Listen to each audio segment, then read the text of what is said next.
All right, well, let me start by saying that questions are good. The biggest misconception you have is that when you have faith, that you just have to have faith to believe and that's it, and you're not allowed to have any questions, you're not allowed to have any doubts along the way. That's a big misconception, and I think it doesn't help us in the Christian walk if we shut people down when they have questions and say you must just believe, okay? But for the people that are sitting here today that maybe came as a guest or as a friend or sitting here and maybe you don't believe, maybe you consider yourself, hey, I'm a non-believer, I don't believe in all this. Well, let me ask you a question. If Christianity is true, would you become a Christian? See, if the answer is no, is that rational or reasonable to choose not to believe something that's true? The thing is, I've met a lot of people that don't want to believe that God exists. They don't want to believe that there's a sovereign God, because if there's no sovereign God, then they can be God of their life. Hey, I get that. I would like to be too. I mean, being a Christian can be inconvenient sometimes. But see, what I've discovered is that majority of people are not on a truth quest. They're on a happiness quest. And see, God doesn't always fit in the mold of what makes you happy. When it comes down to belief, a lot of the time with people, it's not that they don't believe here, it's the problem is here. They don't want it to be true. But what I'm going to show you today is just more evidence, right? Evidence can help you, because there are going to be days where you doubt. And even if you're a strong Christian believer, I mean, how many people in here can say, honestly, there's been days where you doubt what you believe is true? Raise your hand. I'm glad it's not just me, okay? I mean, for sure there's days that you doubt what you believe. I mean, some days I wake up, I think I'm an atheist. Until I smell the coffee, and then I'm like, there must be a God. Of course, I'm joking, people, but the thing is, when you have actual evidence to look at, it will help your doubts. The evidence for Christianity is so overwhelming and so incredible that the more you see of it, it will help the days when you have doubts. It'll help you doubt your doubts, because even when the thing is, the evidence doesn't change. What changes is me. I'm an emotional being, and my doubts are emotional, not intellectual. So there's a day where I wake up and I'm like, man, it's a good day, everything's going well, God is on the throne. The next week, I'm having a bad week, I get fired, my relationship falls apart. Is there even a God? Good day, God is on the throne. Bad day, I don't even know. Okay, so what happens on those days where you have emotional doubts, you can say, you know what? But the evidence says. So that's what I want to help you today. I want to give you some evidence so that you can doubt your doubts. Do you ever doubt your doubts? I doubt it. Anyway. Listen, you don't have to have blind faith to be a Christian.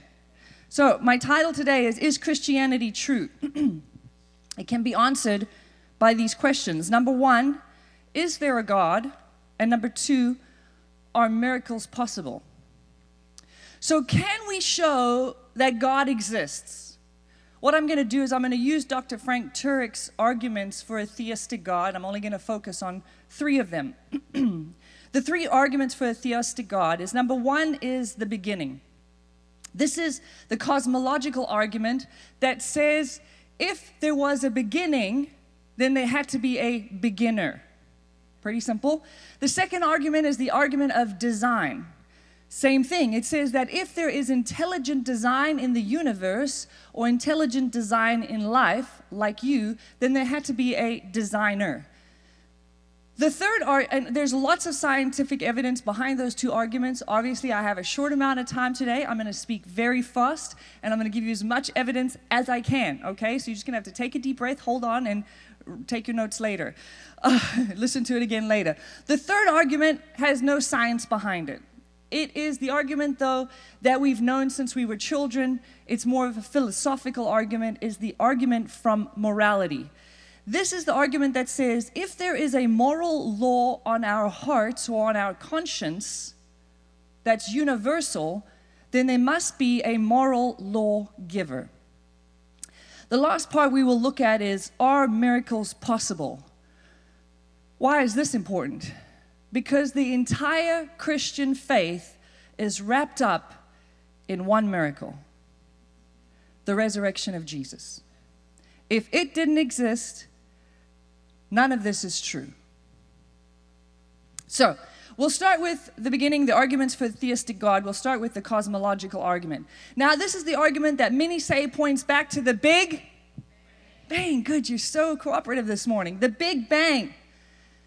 Now, I know some of you sitting here, you're like, Cindy, we're believers. We don't believe in the Big Bang. Well, I do. I believe that God said it and bang, it happened. Listen, the evidence for the Big Bang is so good that the top scientists all admit it. Stephen Hawking, who was the top physicist who passed away last year, he even said this: almost everyone now believes that the universe and time itself had a beginning at the Big Bang. That space, matter, and time literally began out of nothing. There was nothing, then suddenly there was space, matter, and time all at the same time. Now, the Bible backs this up. There's many scriptures in the Bible, but I'm just going to use one here that you might not be familiar with, and that is 2 Timothy 1, verse 9. And it says, this grace was given us in Christ Jesus before the beginning of time. That statement says there was a beginning of time and that there was a before the beginning of time.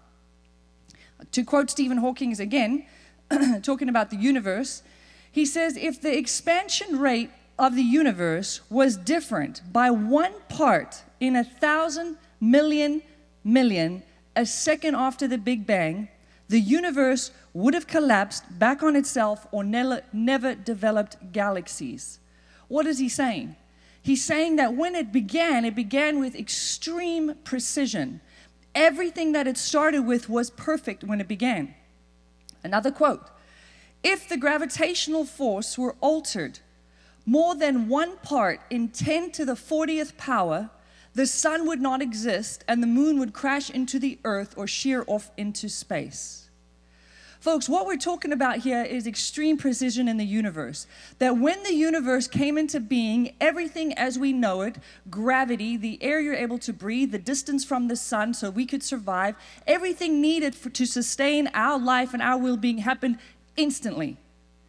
You cannot use the argument of evolution in this moment because it did not evolve into the perfect place. It began perfect.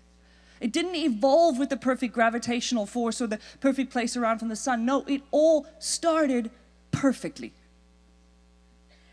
So, if the universe had a beginning, then it must have a beginner. The evidence leaves us with 2 options. Number 1, no one created something out of nothing in a fine-tuned way. This is the atheistic view.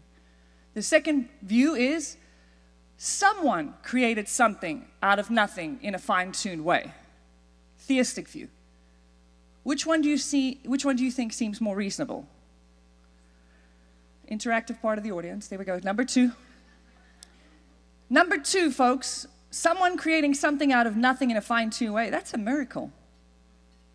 The only difference is that has a miracle worker behind it. So number 1, also a miracle, something created out of nothing. Only difference is that one has no miracle worker. Now, which is more reasonable? It's clear by this that even atheists believe in miracles. It's actually true that every single human being on the planet Earth believes in at least one miracle. How it all started. Just which more miracle is easier to believe? That the entire universe could have popped out of nothing, by nothing, and without a cause. I mean, be honest, how many of you right now are very worried that a hippopotamus is going to walk through the doors? Or that a black mamba snake is going to suddenly appear in your handbag? None of you. Why? Because things don't happen that way. It's called the law of causality. The law of causality doesn't say that everything has a cause. It says that everything that comes to be has a cause. So there has to be an uncaused first cause, or as Aristotle says, the unmoved mover. There has to be a being out there that has always existed, that is eternal. The Bible calls this being the great I am, the being that had no beginning and will have no end. But see, everything else that comes into existence has a cause. Things don't just pop out of existence by nothing, for nothing, and without a cause. Yet atheists believe that the whole universe could happen that way. If the breathtaking, precise universe could pop out of nothing, appear out of nothing, by nothing, without a cause, why doesn't everything else do so? Why don't iPhones just suddenly appear in your lap? It would have saved us all a lot of money. Why doesn't a Tesla just suddenly pop out of nothing, by nothing, without a cause right here in the church? Because things don't happen that way. So why would anybody believe that the entire universe, in all of its precision, could pop into existence by nothing, for nothing, and without a cause? Almost everyone believes that the universe and time itself had a beginning. Then if space, matter, and time all had a beginning, whatever created space, matter, and time cannot be made out of space, matter, and time. It had to be outside of space, matter, and time. So the being must be spaceless, timeless, immaterial, moral, we'll get to that in a minute, powerful to create the universe out of nothing, personal in order to choose to create, and intelligent to have a mind to make a choice to create. So when you think about a spaceless, timeless, immaterial, moral, powerful, personal, intelligent being, who do you think of? God. Now, does this show that this is the Christian God? No. What it shows is that this being could be the Christian God. We don't know that it's a Christian God at this point. We have to do more research. You have to look at more evidence. So we move on to the second argument, and that's the teleological argument, the argument for design. This is the intelligent design argument that says if there is an intelligent design, there has to be an intelligent designer. So think back for a minute when you were a teenager. Maybe you come running down the stairs and you decide that for breakfast you want to have alphabet cereal. Remember that alphabet cereal? So you come running down the stairs, you want to have the alphabet cereal, and as you get to the table, the box is knocked over, and the cereal is all spilled out on the table, and the cereal is in words, and there's a message, and it says, "Take out the trash, Mom." What are you going to assume? The cat did it? Or that the wind blew through and wrote that message down from you? No, you're going to say that this is intelligent design from an intelligent being, Mom. If you're walking on the beach at sunset and you see written in the sand, "Terry loves Cindy,"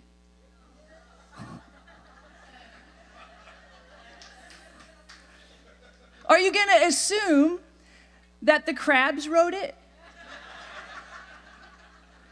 Or that the wind, that those waves came in and created it? No, you're going to assume it's a product of a mind. Because you know from all your other past experiences that messages only come from minds. Emails, songs, HTML code, it all comes from a mind. They don't come from blind natural laws. So if you take that message, if you take out the trash, Mom, and you know that's a message, what about the message that's in every single cell in your body? The message that's in every single cell in your body, your DNA, your 40 or so trillion cells, has a message that's 3.2 billion letters long. Every letter is in the right order. How did that happen? Where did the message and the codes come from? Your DNA is a message, a lot like take out the trash mom, but a lot longer and a lot more intricate. Bill Gates, you all know who Bill Gates is. He said this: DNA is like a computer program, but far, far more advanced than any software ever created.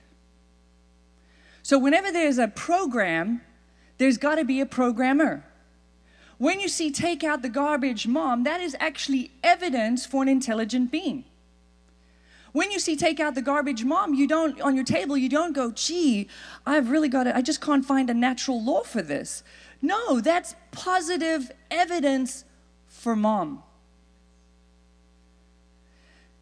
You know, Aristotle discovered something 2,400 years ago, and he noticed that all of nature was going in a direction. All of nature, including you and I, our bodies are going in a direction. I'm sure you can figure out what that direction is. I'll use a simple example that Dr. Frank likes to use, and he says, why does an acorn always go in the direction, if it's taken care of, why does it always go in the direction of becoming an oak tree? Why doesn't it become an elm tree or a seahorse? And you're like, well, Cindy, that's because it's programmed to do that. It's programmed to become an oak tree. Well, who programmed it? I mean, does the acorn have a mind? Is the acorn sitting there going, how do I become an oak tree? No. But if you nurse that thing, it's going to become an oak tree. So if the oak tree, if the acorn doesn't have a mind of its own, yet it goes in a direction, then there must be an external mind directing it toward an end. There has to be a director. This is what Aristotle called the unmoved mover. And that's how we can do science, because things are orderly. They go in a direction. We can figure out reliable cause and effect. Without that direction, we couldn't even do science. Science actually needed someone like God to create a universe and then keep it going in the direction it's going.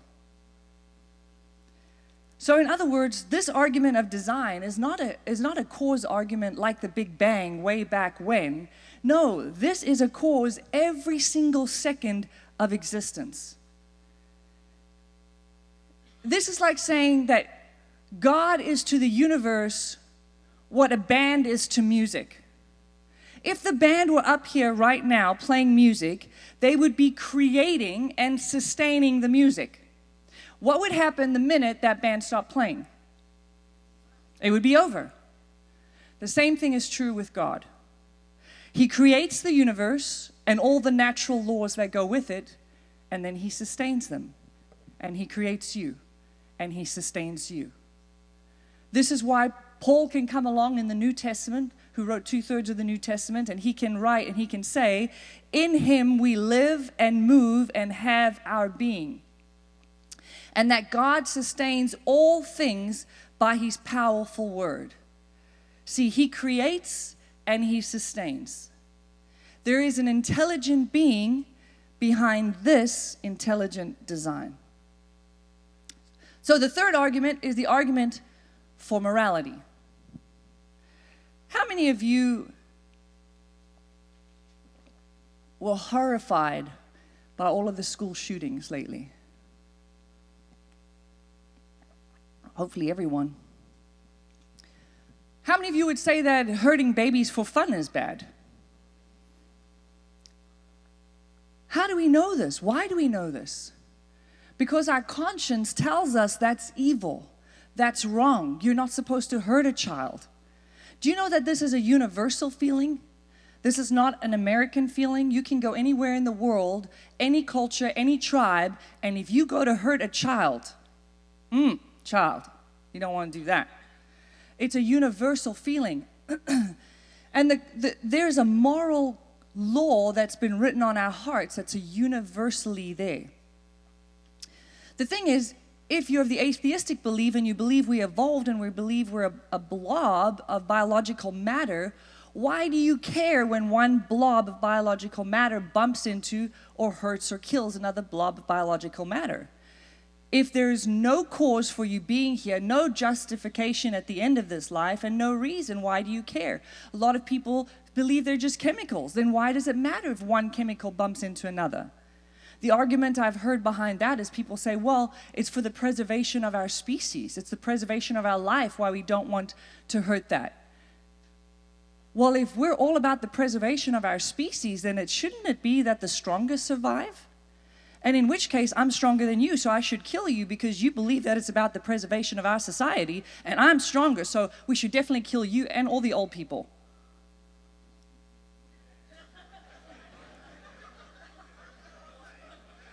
Oh, we don't like that argument so much, huh?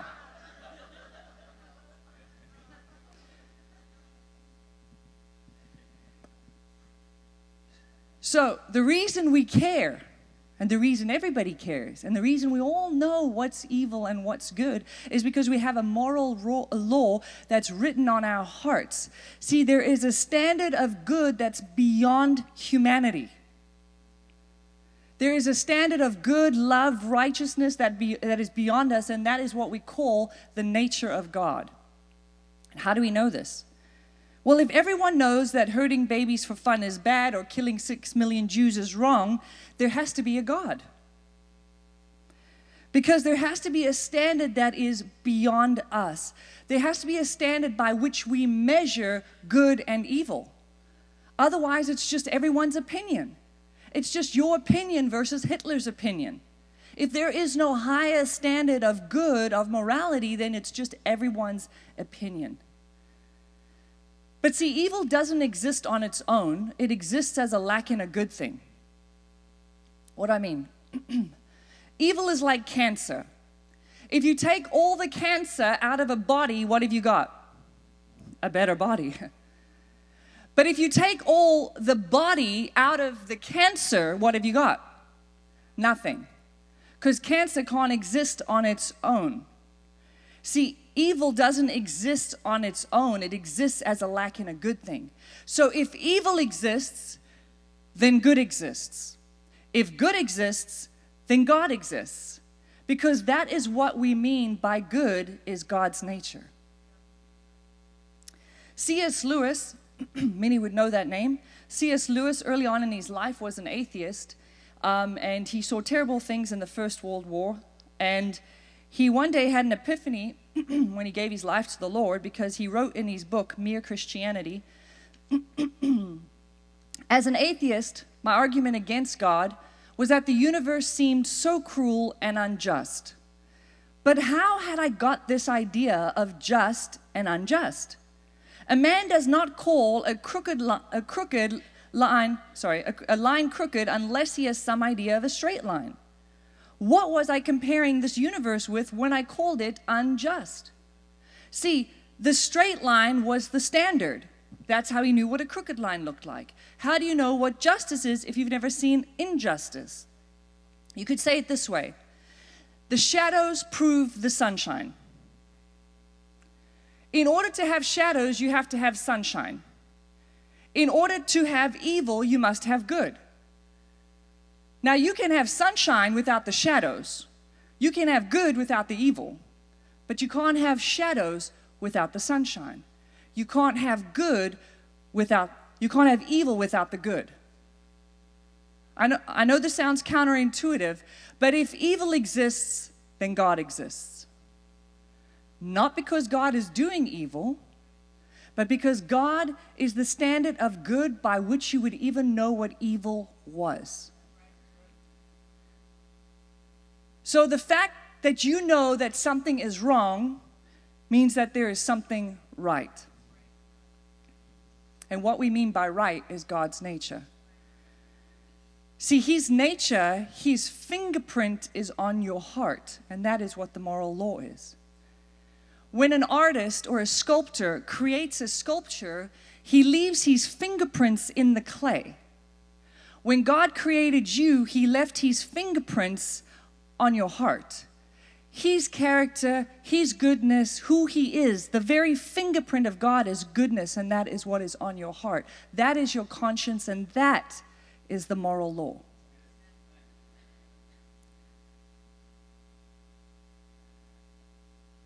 So if God doesn't exist, then you can't say the abuse of children is wrong, because that's just your opinion. But I'll ask you again, is hurting babies for fun bad? Then God exists. So now what we've done here, if our reasoning is good from these three arguments, the cosmological, the teleological, and the moral arguments, is we have a spaceless, timeless, immaterial, moral, powerful, personal, intelligent creator who creates all things and sustains all things. Sounds like God, doesn't it? And we haven't even opened the Bible yet. But how do we know it's the God of the Bible? Well, for that we have to go to the next question. My big point is, are miracles possible? Why is this important? Because God can use a miracle to tell you who the true God is. So if Moses can do miracles, and Jesus can do miracles, and the apostles can do miracles, then that is God using them to speak through them to say, hey, I'm God. The problem in today's culture is that people don't think miracles are possible. I mean, it's hard. I mean, even if you're a believer and you hear the Noah's Ark story, you know, God flooding the whole earth, Noah in the ark, and the animals coming two by two. What? That is a crazy story, you know, if you be honest. What about Jonah and the whale? That's a whale of a tale. What about the resurrection of Jesus? How many people ever in here have ever seen anybody risen from the dead? Raise your hand. No one. Yet the entire Christian faith is built on believing something that none of us have ever seen. How is that rational? What is the greatest miracle in the Bible? No, not the resurrection. The greatest miracle in the Bible is in the very first verse, Genesis 1, verse 1. And He created the heavens and the earth. If that verse is true, then every other verse is at least possible. Because if this God is so powerful to create something out of nothing in a fine-tuned way, then at least the rest of it seems possible. And we've got atheists helping us, believing that the data for the first miracle is possible. They don't believe that who did it, but they believe the data is all there for the miracle. So if God created this entire amazing universe out of nothing, couldn't He then do anything He wanted within that world? Yes. So, yes, Noah's Ark is a crazy story, unless God exists. Yes, resurrections don't occur unless God exists. Yes, Jonah and the whale is a whale of a tale unless God exists. You know, a lot of people, I know they have a hard time believing in miracles, and when you speak to them, they're like, why don't you believe in miracles? Well, it's because I've never seen one. But that's actually not a really good reason to disbelieve something, because there's a lot of things that you believe in that you've never seen. I mean, you believe in your mind. Have you ever seen it? Hopefully you're using it right now. You've never seen gravity. You're like, Cindy, yes, we have. We see it all the time. Nope, that's not gravity. What is that? That's the effects of gravity. That's how we know God exists. We reason from effect to cause. We see creation, there must be a creator. Creation is the effect, the creator is the cause. We have a moral law written on our hearts, that's the effect. The cause is a moral law giver. We see design in the universe and design in life. That's the effect, the cause, an intelligent being. And by the way, if miracles do occur, why should you not expect to see a lot of them? What do miracles have to be in order to get your attention? They have to be rare, right? I mean, if miracles occurred all the time, they wouldn't get our attention. They wouldn't be special acts of God. Think about it. If people rose routinely from the dead, what would that mean for the resurrection of Christ? You'd be like, hey, buddy, you know, Jesus, he died for your sins and he rose again. The guy would be like, so? Uncle Carl rose from the dead 2 weeks ago. Now I got to give the inheritance back. You guys. No, it's got to be a rare event, or it wouldn't get our attention. The crazy thing is there's things that happen every day in this natural world that if they didn't happen all the time, we would call them miracles. I mean, if you've seen a child being born or your own child, when that child is born, when the whole thing happens, you never hear anybody saying, wow, that's evolution. No, people stand there and they go, what? Well, this is a miracle. There must be an intelligent being behind this. There's got to be a God.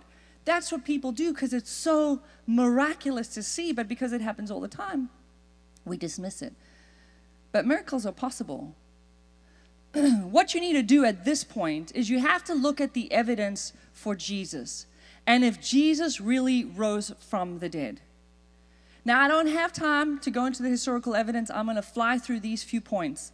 But let me tell you this, that the historical evidence for the resurrection of Jesus is so overwhelming that some of the world's renowned atheists prior, Lee Strobel, Josh McDowell, when they set out to disprove Christianity, they set out to disprove the resurrection of Christ. There was such overwhelming evidence that they became not only believers, but today are one of the top leading apologists of the faith and have written books and books on it, because that is how overwhelming the evidence is for this.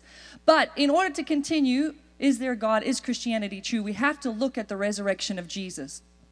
And again, just to briefly start, why would we even start with Jesus? Why wouldn't we start with Buddha or Muhammad?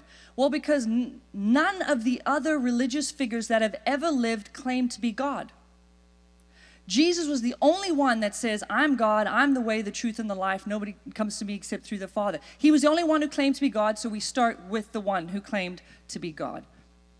So, the historical evidence for the resurrection. Number one, the first one you got to look at is, did Jesus really die on the cross? Not did he die on the cross as a cross, did he actually die when he was on the cross? There was the people that said, well, he didn't really die. He was severely beaten and whipped, but then he was able to get up the next morning and walk out the tomb. No New Testament scholar, Christian or atheist, no New Testament scholar concedes that, they all concede that Jesus was dead after the crucifixion, because there is no evidence, none, of anyone ever surviving a Roman crucifixion. The Journal of the American Medical Association published a scientific medical study, and here's what they said. Clearly, the weight of the evidence indicates that Jesus was dead even before the wound to his side was inflicted. So he was dead.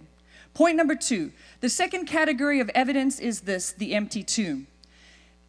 The best evidence for the empty tomb is that even the opponents of Jesus conceded that the tomb was empty. They just came up with an alternative story why. When the disciples said the tomb is empty, he's risen from the dead, if the Romans had hidden the body or the Jews had hidden the body, they would have said, wait a minute, put him on a thing and paraded him around the town as dead Jesus, wouldn't they have? But they didn't have the body. The tomb was really empty. So the only thing they could do was come up with an excuse that, the disciples stole the body. Hold on a second.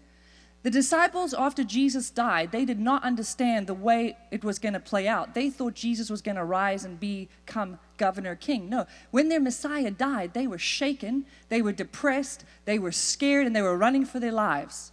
These puny little tiny scared disciples hiding in a thing did not decide to go during the night and face the Roman guards, 12 strong Roman guards, fight them off, and then roll the stone away that weighed thousands of tons. No, it's not plausible story. But they all agreed that the tomb was empty. So the third category of evidence is the eyewitnesses.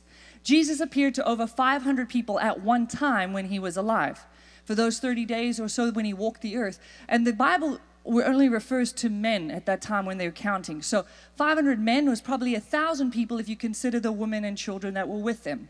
He appeared separately to his disciples. He appeared separately to the apostles. He appeared to his brother. He appeared to the women. He appeared to a lot of people during that time. And there are tons of accounts of eyewitnesses that saw him resurrected. The fourth point was, what did the apostles have to gain by spreading this, our Messiah has risen and he is the Messiah? What did they have to gain? Most people are not going to die for a lie, knowing it's a lie. And remember, these were sad, depressed disciples. What made them suddenly change their tune? Most people do things, they say, most crimes are committed because they say it's either money, sex, or power. The disciples got none of this.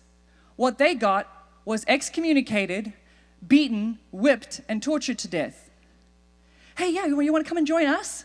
We've got beatings, whippings, tortures for you. It's a great religion. Come on. What did they have to gain? Number 5, and this is Saul to Paul. Saul was the Jewish man who persecuted the Christians. He was incredibly well educated, and he believed that they were wrong, and he persecuted the Christians. He killed them. He got edicts to kill them. He held the coats for the men while they stoned Stephen. Like everybody was petrified of this man, and he was going to outlaw Christianity until he had an experience on the road to Damascus where Jesus appeared to him in the bright lights. All of his people saw the bright lights, but nobody heard what the voice said, and the voice said, "Why are you persecuting me?" And he said, "Who are you?" And he says, "I'm Jesus, I'm the Lord." Saul becomes radically saved. He becomes a radical conversion for Jesus and spreading the gospel. This man, Paul, then goes on to write 2/3 of the New Testament gospel that you read today. 2/3 of that New Testament is written by a man who hated the Christians. What caused that conversion? That question alone stumps the New Testament scholar community for those that don't believe in Christ, because they cannot answer that question. What changed these men was seeing the resurrected Christ. The New Testament writers didn't create the resurrection. I'm going to make a bold statement here. And that is, Christianity would be true if the Bible never existed. Because Christianity is not based on a book, it's based on an event. There were thousands of Christians living before the first words of the New Testament was ever written. Paul was a Christian before he wrote the book of Romans. Why? Because he saw the resurrected Jesus. John was a Christian before he wrote the book of John. Why? Because he saw the resurrected Christ. Seeing the resurrected Jesus is what convinced them, is what they put their faith in. That is what changed them. The New Testament writers didn't create the resurrection. The resurrection created the New Testament writers. You wouldn't even have a New Testament if Jesus didn't rise from the dead. So whether you sit here today and you believe, well, I believe there's errors in the Bible, or I believe that the Old Testament and the New Testament contradict each other, whatever the cause may be that you're struggling with, and listen, if you have those questions, come and see me. I can help answer those from historical evident points of view. But even if that is the case, even if you struggle with the validity of the Bible, guess what? That doesn't make Christianity not true. What makes Christianity true is the resurrection of Jesus Christ. So in closing, we have a spaceless, timeless, immaterial, moral, powerful, personal, intelligent creator God. And then we have Jesus, who when he walked out of that tomb, he showed that he was the God who created this world. At the end of the day, there's only 2 things you need to prove that Christianity is true, and that is, 1, there is a God, and number 2, Jesus really did rise from the dead. Mark it down, Christianity is true. So my question for you today is what will you do with that evidence?